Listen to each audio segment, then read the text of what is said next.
ഞാനിന്ന് നിൽക്കുന്നത് അമ്പലപ്പുഴ ക്ഷേത്ര നടയിലാണ്. അമ്പലപ്പുഴ പായസം അല്ലെ, എല്ലാവർക്കും അറിയാവുന്ന കേരളം മൊത്തം ഫേമസ് ആയിട്ടുള്ള അമ്പലപ്പുഴ പായസത്തിന്റെ കുറച്ച് വിശേഷങ്ങൾ പറയാനാണ് ഞാൻ ഇന്ന് വീഡിയോ ചെയ്യുന്നത്. ഇന്ന് നിങ്ങളുടെ കൂടെ ഉള്ളത് RJ Niyusha from radio club. Over to the video.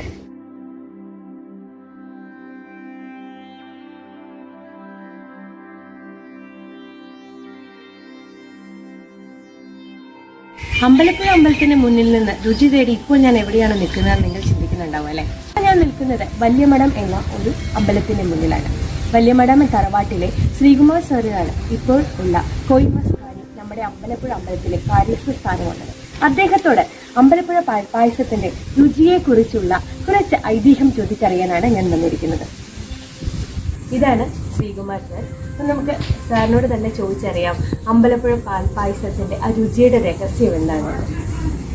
Ambalappuzha പ്രസിദ്ധമായ പാൽപ്പായസമാണ്. അമ്പലപ്പുഴ ഭഗവാന്റെ ഇഷ്ട നിവേദ്യം കൂടിയാണ്.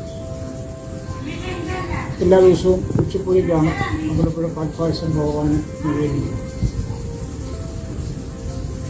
പുനഃപ്രസിദ്ധമായ അമ്പലപ്പുഴ ക്ഷേത്രത്തിലെ പാൽപ്പായസത്തിൻ്റെ ചരിത്രം പട്ടമന ഇല്ലവുമായി ബന്ധപ്പെട്ടിരിക്കുന്നു. കൽവടി എന്ന് പറയുന്ന ഒരു ഗ്രാമം പഴയ ചെമ്പകശ്ശേരിയുടെ കിഴക്കേ അറ്റത്തെ ഗ്രാമമാണ്. 8 കരകളായിരുന്ന അമ്പലപ്പുഴ ചെമ്പകശ്ശേരി രാജ്യത്തിലെ ഓരോ കരകളിലെയും സൈന്യ അഭ്യാസം കണ്ട് ബോധ്യപ്പെടുന്നതിനായി മാസത്തിലൊരിക്കൽ രാജാവ് എല്ലാ കളരികളും സന്ദർശിക്കുകയായിരുന്നു. അങ്ങനെ ഒരിക്കൽ കലവടിയിലെ കളരി സന്ദർശിക്കുന്നതിന് എത്തിയപ്പോൾ അദ്ദേഹം വിശ്രമിച്ചിരുന്ന പട്ടമന ഇല്ലത്തെ തിരുമേനി ആ രാജ്യത്ത് കൃഷി ചെയ്യുന്നതിന് വിത്തില്ല എന്ന് അറിയിക്കുകയും അതിനാവശ്യമായ ഒരു 5000 പറ നെല്ല് കടമായിട്ട് രാജാവിനോട് ചോദിച്ചു. തിരുമേനി ചോദിച്ചതുകൊണ്ട് വളരെ സന്തോഷത്തോടുകൂടി തന്നെ രാജാവ് 5000 പറ നെല്ല് തിരുമേനിക്ക് കടം കൊടുത്തു. അവിടെ കൃഷിയെല്ലാം കഴിഞ്ഞ് ചെമ്പകശ്ശേരി കൊട്ടാരം ഇരിക്കുന്ന പ്രദേശത്ത് ഒരു തവണ വിത്തിന് ക്ഷാമം ഉണ്ടായപ്പോൾ തിരുമേനി രാജാവിനെ മുഖം കാണിച്ചു പറഞ്ഞു, അന്ന് വാങ്ങിയ നെല്ല് പലിശയും ഇതുവരെ തന്നിട്ടില്ല. അത് തരാതെ കൊണ്ട് പേരലാണ് അന്ന് ഉച്ചപ്പുഴ തരാൻ പോയത്. വളരെ സജ്ജനായി പോയ തിരുമേനി രാജാവ് ഇത് തന്നിട്ടില്ല എന്ന് മന്ത്രിയിൽ നിന്ന് മനസ്സിലാക്കി വളരെ പെട്ടെന്ന് തന്നെ ഈ നെല്ലും പലിശയും തിരുമേനിക്ക് കൊടുക്കണമെന്ന് രാജാവ് ആജ്ഞാപിക്കുകയും അടുത്തുണ്ടായിരുന്ന വീടുകളിൽ നിന്നും മറ്റ് പല പ്രദേശങ്ങളിൽ നിന്നും മുഴുവൻ നെല്ല് സമാഹരിച്ച് ക്ഷേത്രത്തിൻ്റെ ആനക്കൊട്ടിൽ കൂട്ടിയിട്ടിട്ട് ഉച്ചപ്പൂജയ്ക്ക് മുമ്പായി ഈ നെല്ല് മുഴുവൻ നടന്നുകൊണ്ട് പോകാൻ തിരുമേനിയോട് രാജാവ് ആജ്ഞാപിച്ചു. പക്ഷെ ഒരു കുബുദ്ധി കൂടി രാജാവിൻ്റെ മന്ത്രി ചെയ്തിരുന്നു. എന്നാൽ ഒരു ജീവനക്കാരും അല്ലെങ്കിൽ ഒരു നാട്ടുകാരും തിരുമേനിയെ സഹായിക്കാൻ പോകരുത് എന്നുള്ള ഒരു വിലക്ക് കൂടിയാണ്.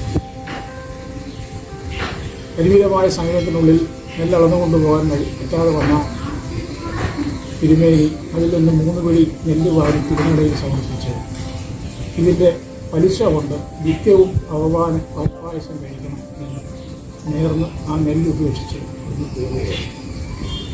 അങ്ങനെ തിരുമേനി ഉപേക്ഷിച്ചിട്ട് പോയ പട്ടമന തിരുമേനി ഉപേക്ഷിച്ചു പോയ നെല്ലിൻ്റെ പലിശ കൊണ്ടാണ് എല്ലാ ദിവസവും അമ്പലപ്പുഴ ക്ഷേത്രത്തിലെ പാൽപ്പായസം നടക്കുന്നത്. അതിന് ഉപയോഗിക്കുന്ന പാല് അതെല്ലാം എഴുതുന്നതാണ്.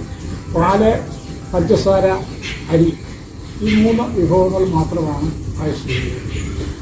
രാവിലെ ക്ഷേത്രം 3 മണിക്ക് തുറക്കുന്ന ക്ഷേത്രം അവിടെ തുറന്നു കഴിഞ്ഞാൽ അമ്പലത്തിനോട് ചേർന്ന് നിൽക്കുന്ന കിണറ്റിലെ വെള്ളവും, അതായത് വളരെ ഗോപ്യമായി കാണാവുന്ന മണിക്കിണറെന്ന് പറയുന്ന ഒരു കിണറ്റിലേക്ക് കാണാം. ആ മണിക്കിണറ്റിലെ വെള്ളവും ഒപ്പം പായസത്തിനോട് ചേർന്നുള്ള കിണറ്റിലെ വെള്ളവും സമനിരക്ക് വാർപ്പിലൊഴിച്ച് തീ കത്തിച്ച് വെള്ളം തിളച്ച് മറിഞ്ഞതിന് ശേഷം 7 മണിയോടുകൂടി പണ്ടുകാലത്ത് അമ്പലപ്പുഴ പ്രദേശത്തെ സ്ത്രീജനങ്ങൾ വീടുകളിൽ വളരെ ശുദ്ധമായി കറന്നുകൊണ്ട് വന്നിരുന്ന പാല് അതിൽ ചേർത്ത് പാലും വെള്ളവും കൂടി കിടന്ന് വറ്റി ഒരു 11 മണി ആകുമ്പോഴാണ് അതിനകത്ത് അരി ഇടുക. അരി പ്രത്യേകത കുട്ടനാട്ടിൻ പ്രദേശങ്ങളിലുള്ള നെല്ല് കുത്തിയെടുക്കുന്ന അരി അത് 4ആയിട്ട് മുറിഞ്ഞ അരിയായിരിക്കണമെന്നാണ് പഴയ കണക്ക്. ചെറിയ അരി ഒരു അരി ഒരു നെല്ല് അരിയായി കഴിഞ്ഞാൽ ആ അരി 4 മുറികളായിട്ട് നമ്മുടെ ഉണക്കലരിയേക്കാളും ചെറുതാകും. അപ്പം അതിനേക്കാൾ ചെറിയ അരി അതിനകത്തിട്ട് അത് വെന്ത് കഴിയുമ്പോൾ തയ്യാറാക്കുന്ന തിരുമേനിമാർ ആ തിടപ്പള്ളിയുടെ ഭാഗത്തിൽ നിന്നുകൊണ്ട് വാസുദേവോ എന്ന് നോക്കി ആ വാസുദേവ വിളി കേട്ട് കഴിയുമ്പോൾ ദേവസ്വം ജീവനക്കാർ പഞ്ചസാര വിളവിലുള്ള പ്രത്യേകത എല്ലാം വാസുദേവന് സമർപ്പിച്ചുകൊണ്ടിരിക്കുന്ന ഒരു ചടങ്ങാണ്. പണ്ടുകാലങ്ങളിൽ വാസുദേവാന്ന് വിളിച്ചു കഴിഞ്ഞ് പായസത്തിനുള്ള പഞ്ചസാര കൊണ്ടുവരുന്നതോടൊപ്പം തന്നെ പശുക്കൾക്ക് ദുരിതോ എന്നൊരു ചോദിക്കുകയും ചെയ്തു. അതായത് തൊട്ട് അമ്പലത്തിൻ്റെ ആ കളക്കെട്ടിനോട് ചേർന്നുള്ളൊരു പുൽത്തവടി. ആ പുൽത്തവടി എന്ന് പറയുന്നത് പശുക്കൾ ദേവന് ഏറ്റവും പ്രിയങ്കരായ പശുക്കൾക്ക് അവിടെ പുല്ലിട്ട് കൊടുത്ത് അവരെ ഊട്ടിയതിന് ശേഷം മാത്രമാണ് ഭഗവാൻ ഈ പാൽപ്പായസം ഉപയോഗിച്ചിരുന്നത്. അപ്പോൾ അത്രയ്ക്ക് പ്രകൃതിയോടും ജീവജാലങ്ങളോടും ഒരു അനുകമ്പയും ഒരു സൗഹൃദവും പുലർത്തിയിരുന്ന ദേവനാണ് അമ്പലപ്പുഴ. അപ്പം അങ്ങനെ പായസത്തിൽ പഞ്ചസാര ചേർത്ത് അത് മുഴുവനും കൊണ്ട് നടക്കൊണ്ടെന്ന് ചോദിക്കണം.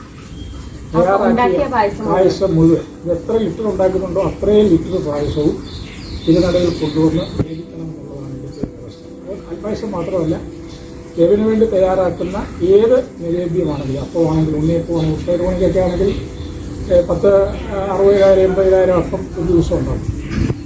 അപ്പോൾ എന്ത് നൈവേദ്യം ഉണ്ടാക്കിയാലും ശരിയാണ് നൈവേദ്യം മുഴുവൻ കൊണ്ടുവന്ന് ദേവന് തിരുമുമ്പിൽ സമർപ്പിച്ച് നേദിക്കണം എന്നുള്ളതാണ്. ദേവനെ കാണണം, എനിക്ക് എന്തുമാത്രം നൈവേദ്യമാണ് ഉണ്ടാക്കിയിരിക്കുന്നത് കാണണം. ആ ഒരു പ്രത്യേകതയാണ്.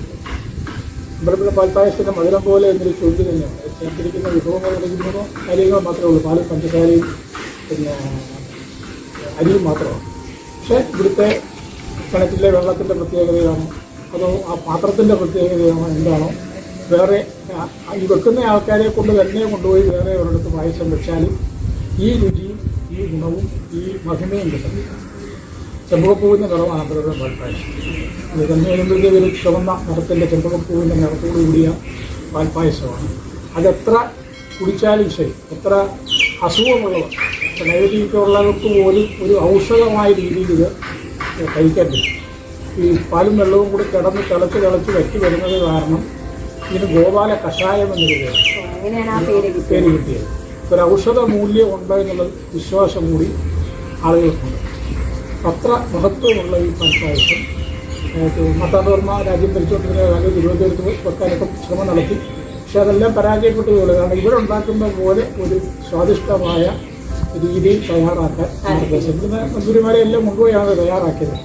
അന്ന് തമാശയായിട്ടാണെങ്കിലും മാർത്താണ്ഡ അവിടുത്തെ അടുപ്പ് കൊണ്ടുവരാൻ പറ്റിയില്ല. അടുപ്പിൻ്റെ പ്രത്യേകതയായിരിക്കാം എന്ന് സവാലപ്പെട്ടു. അപ്പോൾ അത്ര മഹത്വത്തിലുള്ളത് ഉച്ചപൂജ നൈവേദ്യമാണ്.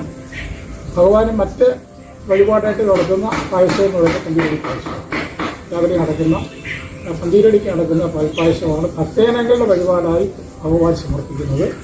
യഥാർത്ഥത്തിൽ പാൽപ്പായസം എന്ന് പറയുന്നത് പട്ടതല തിരുമേനിയുടെ നെല്ലിൻ്റെ പലിശ കൊണ്ട് നടക്കുന്ന ഒരു പരിപാടി. ഇപ്പോഴും ആ ഒരു രീതി തന്നെയാണ് അല്ല നമ്മുടെ പലിശ കൊണ്ട് ചെയ്യുന്ന ഒരു കാര്യമാണ്. ഡിപ്പാർട്ട്മെന്റായി മാറിയെങ്കിൽ തന്നെ ഡിപ്പാർട്ട്മെന്റിന്റെ ചെലവിലാണ് നടത്തുന്നത്. പിന്നെ പഴയ കണക്കിൽ നിന്ന് വ്യത്യാസം വരുന്നുണ്ട്. പണ്ട് 36 പറ പാല് കൊണ്ട് ഉള്ള നൈവേദ്യമായിരുന്നെങ്കിൽ ഇന്നിപ്പോൾ അത് ലിറ്റർ കണക്കിലേക്ക് മാറി. ആ ലിറ്ററിനനുസരിച്ചുള്ള ആളുകളുടെ ആവശ്യകത അനുസരിച്ച് അതിൻ്റെ അളവിൽ വർധനവ് ഏറ്റക്കുറച്ചിലുകൾ അങ്ങോട്ടും ഇങ്ങോട്ടും വരുന്നുണ്ട്. ഡിപ്പാർട്ട്മെൻറ്റ് വെച്ചിരിക്കുന്ന കണക്കനുസരിച്ച് 150 പറ 150 ലിറ്റർ പാൽപ്പായസം വരെ ഒരു ദിവസം അവർ തയ്യാറാക്കുന്നുണ്ട്. എത്ര ലിറ്റർ പായസമാണ് ഒരു ദിവസം ഉണ്ടാക്കുന്നത്? ഒരു ദിവസം ഇപ്പം തിരുവിതാംകൂർ ദേവസ്വം ബോർഡിൻ്റെയും ഹൈക്കോടതിയുടെയൊക്കെ നിർദ്ദേശപ്രകാരം ഇപ്പം ശരാശരി 136 ലിറ്ററാണ് കണക്ക് വച്ചിരിക്കുന്നത്.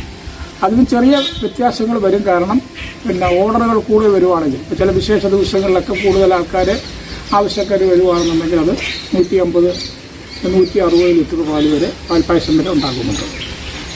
എപ്പോഴും അമ്പലത്തിൻ്റെ ഐതിഹ്യം കൂടെ ഒന്ന് പങ്കുവച്ചാൽ നന്നായിരുന്നു. 1616 ആണ് അമ്പലപ്പുഴ ക്ഷേത്രം നിർമ്മിച്ച് ഇവിടെ വിഗ്രഹ പ്രതിഷ്ഠ നടത്തിയതെന്നാണ് വിശ്വാസം. തിരുവങ്കല സ്വാമിയാർ ചെമ്പകശ്ശേരി രാജാവുമായി വഞ്ചിയിൽ സഞ്ചരിക്കവേ ശ്രീകൃഷ്ണ സാന്നിധ്യം അവിടെ കാണുകയും ഒരു ക്ഷേത്രം നിർമ്മിച്ച് വിഗ്രഹ പ്രതിഷ്ഠ നടത്തണമെന്ന് ആവശ്യപ്പെട്ടതിൻ്റെ അടിസ്ഥാനത്തിലാണ് ചെമ്പകശ്ശേരി രാജാവ് ക്ഷേത്രം നിർമ്മിക്കുന്നത്.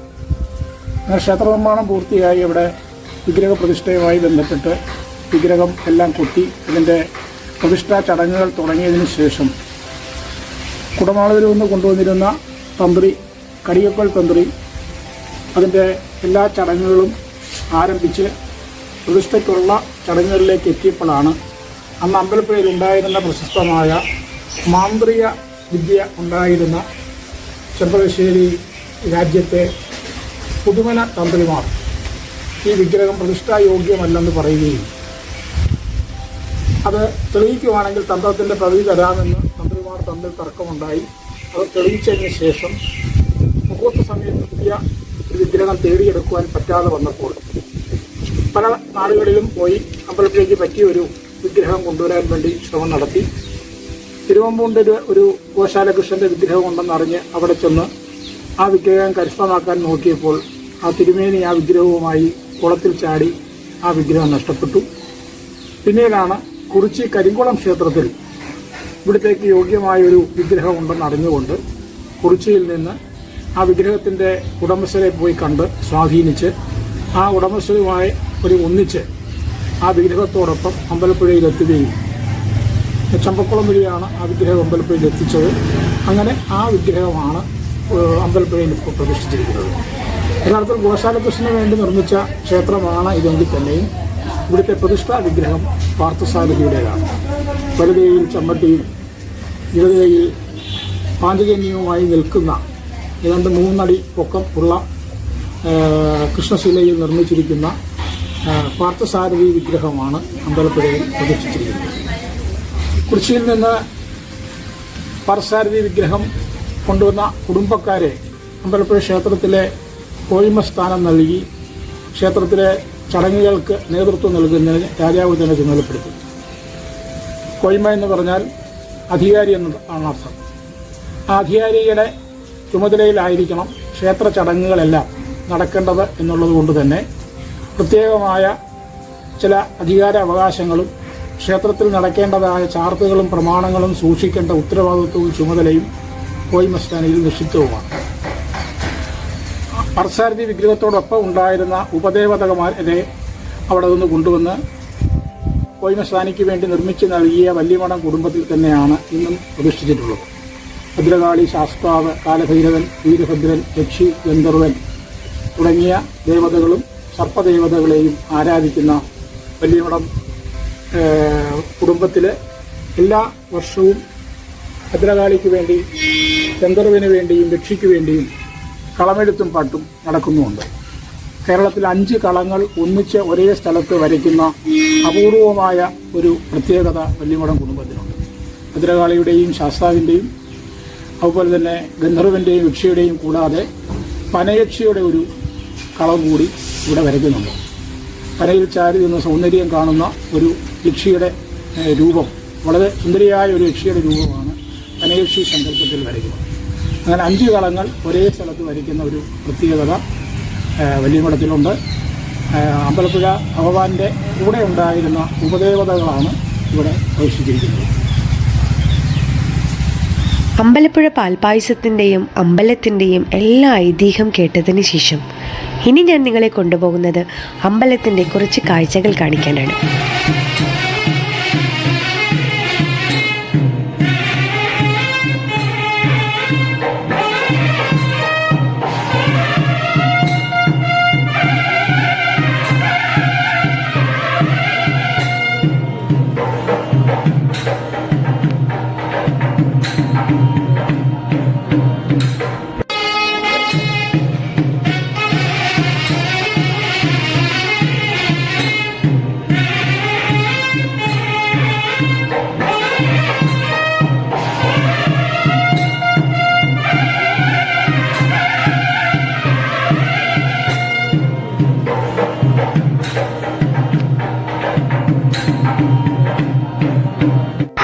ഇതാണ് മണിക്കിണർ. മണിക്കിണറിൽ നിന്നും തിടപ്പള്ളിക്കകത്തുള്ള മറ്റൊരു കിണറിലെയും വെള്ളമാണ് പായസം ഉണ്ടാക്കുവാനായി ഉപയോഗിക്കുന്നത്. രണ്ടും സമം ചേർത്താണ് ആദ്യം പായസം ഉണ്ടാക്കാൻ തിളപ്പിക്കാൻ വെക്കുന്നത്. ഇപ്പോൾ സമയം ഏകദേശം 11:30 ആയിട്ടുണ്ട്. ഇപ്പോൾ ഈ തിടപ്പള്ളിയിലെ വെളിയിൽ വന്നിട്ട് തിരുമേനി വാസുദേവോ എന്ന് നീട്ടി വിളിച്ചു. ആ വിളി കേട്ട് അന്ന് പായസത്തിനിടാനുള്ള പഞ്ചസാരയുമായിട്ട് വരുന്ന ക്ഷേത്ര ജീവനക്കാരനെയാണ് നിങ്ങൾ കാണുന്നത്. നേരെ അദ്ദേഹം ആ പഞ്ചസാര തിടപ്പള്ളിയിലകത്ത് തിരുമേനിയെ ഏൽപ്പിക്കുന്നു.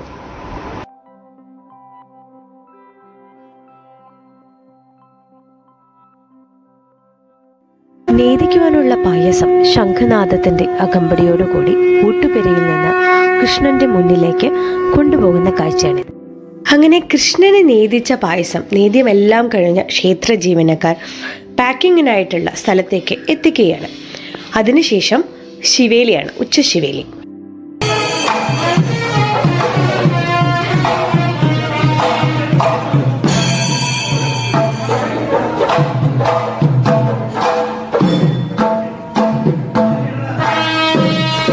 ശിവേലി കഴിയുന്നതോടുകൂടി പായസ വിതരണം തുടങ്ങുകയാണ്. അപ്പോൾ ഇപ്പോൾ സമയം ഏതാണ്ട് ഉച്ചയ്ക്ക് 12:30 ആയിട്ടുണ്ട്. എല്ലാവർക്കും അമ്പലപ്പുഴ പാൽപ്പായസത്തിൻ്റെ രുചി കിട്ടി എന്ന് വിശ്വസിക്കുന്നു. അപ്പോൾ ഇനിയും പുതിയ വീഡിയോസ് ഞങ്ങളുടെ യൂട്യൂബ് ചാനലിൽ വരുന്നതായിരിക്കും. എല്ലാവരും പോയി ഞങ്ങളുടെ യൂട്യൂബ് ചാനൽ സബ്സ്ക്രൈബ് ചെയ്യുക, റേഡിയോ ഗ്ലോബ് യൂട്യൂബ് ചാനൽ. അതുപോലെ തന്നെ സൈഡിലുള്ള ആ ബെൽ ബട്ടൺ കൂടി ഒന്ന് പ്രസ് ചെയ്ത് കൊടുക്കുക. അപ്പോൾ നിങ്ങൾക്ക് വീഡിയോസ് ഞങ്ങൾ ഇടുമ്പോൾ തന്നെ അതിന് നോട്ടിഫിക്കേഷൻ ലഭിക്കുന്നതായിരിക്കും. അപ്പോൾ അടുത്ത വീഡിയോ ആയിട്ട് വരാം. Thanks for watching. ബൈ.